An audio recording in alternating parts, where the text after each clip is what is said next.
Hello, it's me. Just like to say hello to Stephen Barlow. He does an internet radio show that isn't shit, called Kitten Kong, and basically give him a listen because it's on Spreaker, by the way. Sorry about that plug, Mr. H. There you go. No problem, sir. Yeah, moving on from our last video, I mentioned one about the fast pace of modern life and how I think we've lost something compared to, say, other nations that traditionally aren't in the rat race of the superpowers such as ourselves. Yeah. Well, we try and be a superpower. I don't believe we are anymore. We just wear the regalia. That's another story. And like America and that, I think that because of that, it's making us more angry.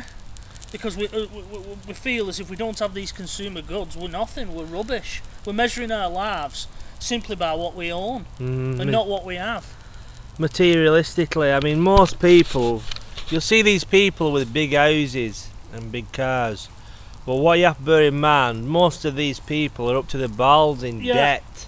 They're just it's a facade, you see, and they're living up to some ideal that they've been told to aspire for, because that's in the best interest of people selling all the gear. Yeah.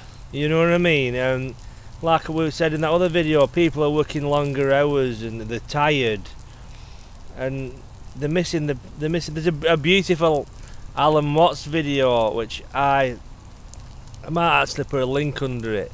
It's a 5-minute thing made by a channel called Tragedy and Hope on YouTube, and it's Alan Watts saying, "What if money was no object?"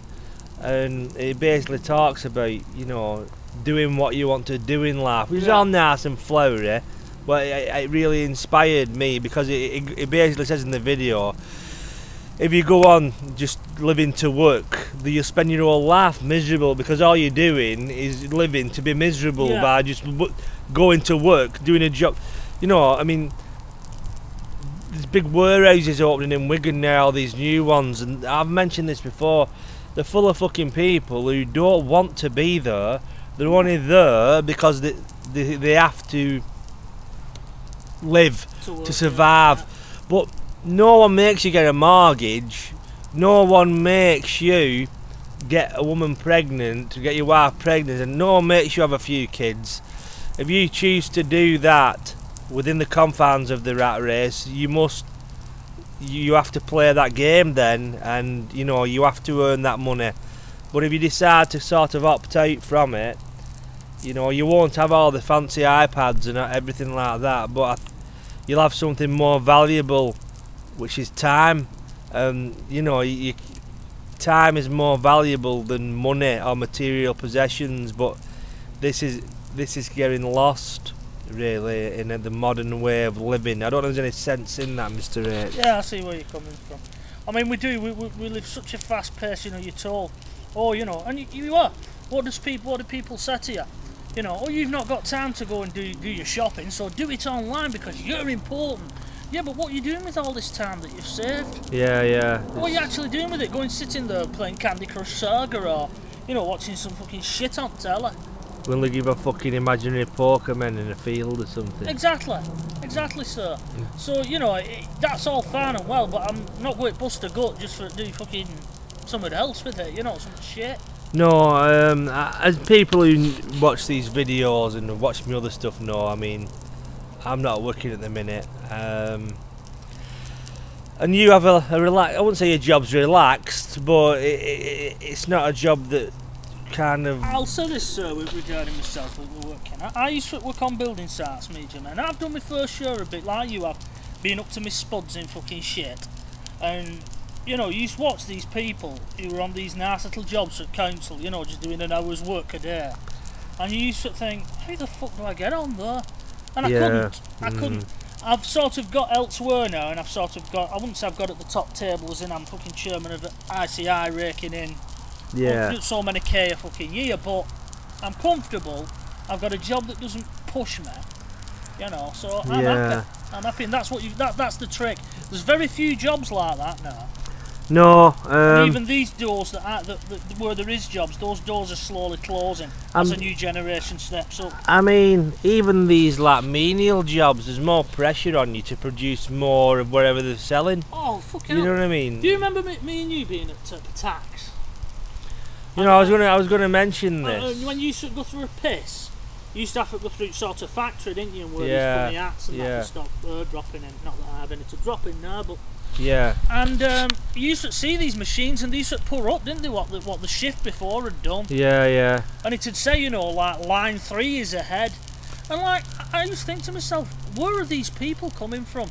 You don't get no bonus if you win. All it is all that day, you know, shift B on line 2 did well. Yeah. And then it's back to see if you can do it tomorrow.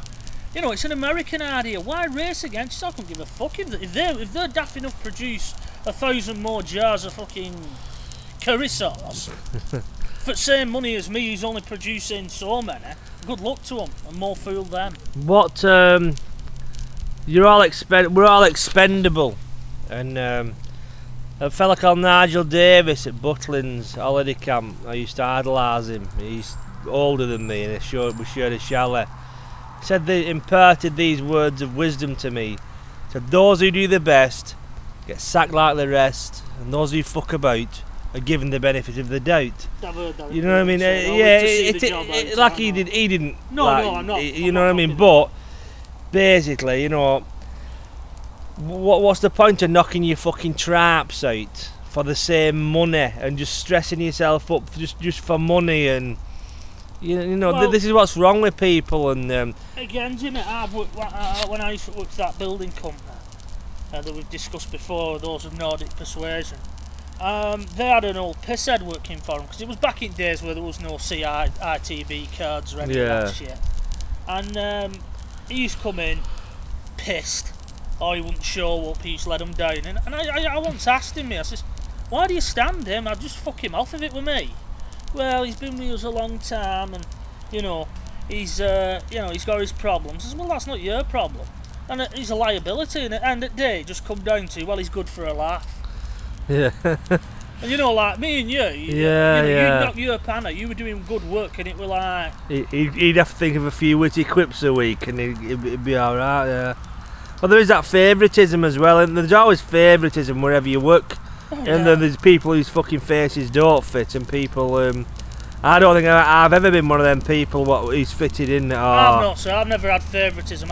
If ever I've done a job, I've got it on my own merit. I've never been a firm's man. I've always been with dickheads. You know what I mean? Personally speaking, I can't say that for you. You know what I mean? But that's my point. It's just what we're driving at is the pace of modern life. It is that fast that it's actually leaving people behind. You know, move into another nice video. You know what I mean? You know, so it is. You're right. It's just leaving people behind, and it's a terrible thing. I mean, you know, you think to yourself, what have you worked so hard for just so you can get latest iPhone in 6 months' time? It'll be all that. If you're not happy in your job, walk out of it. Don't do it. Find something else to do. You live on a planet where you can do anything you want to do. You don't feel you're stuck in one thing. You will get by. Trust me. I'll tell you a good one just on this. It's just like still in my head. Have you ever seen a 1970s drama with Alan Armstrong in called Our Day Out, about some Scouse kids in the 70s? But it's 1976. I think so, you know. And basically, in it... Is it two lads? No, that's One Summer. Yeah, fucking hell, you remember that? The one I'm talking about, watch it. It's good. It's on YouTube. And it's about a group of kids, and they go on a day out, and they're from a rough place. I mean, we're talking Liverpool. It was, you know, Egbert and all round there. Yeah. Exactly. It was rough back then. Suppose some would say it still is, but the point I'm trying to get to is there was this social work crew who just was letting them do what they wanted. And Alan Armstrong, he's a teacher, and he says, "What you playing at? You're just letting them run riot." And she said, "When they leave school, these will be memories that will stick with them. When they're on them factory floors." Yeah. He says, and I'm sorry for it, sir, the education system doesn't want you to succeed. Because if they get educated and they start asking questions, there'll be nobody fit work on those poor jobs and on those factory lines. You think they'll still want to do that when they've got education and they know what to do with it? It's a good question. Do they keep a certain people down? I've seen it said that the governments want you clever enough to read a serial number on a box in a warehouse, but not clever enough to think for yourself. Well, you know what I mean? And if you can think for yourself and you come from that working class, you're a threat. Well, yeah, exactly. I mean, there's like 20 different videos that could offshoot from this, but that's basically it. They don't want you clever. They want you to clever enough to a certain level, but not clever enough to like ascend, or you know. No, here's one for you, sir. Is this not better, being the clever man that can see out of that, but plays the game at acting silly, at being the thick person? Well, it's always better to play the fool. I've spent my whole life fucking doing that. No, but you know that's it in a nutshell, really. Yeah. There you go. We're going to call time. We're on 10 minutes, nearly 11 minutes on this video, but don't forget to subscribe to us. And that's it. Thank you very much.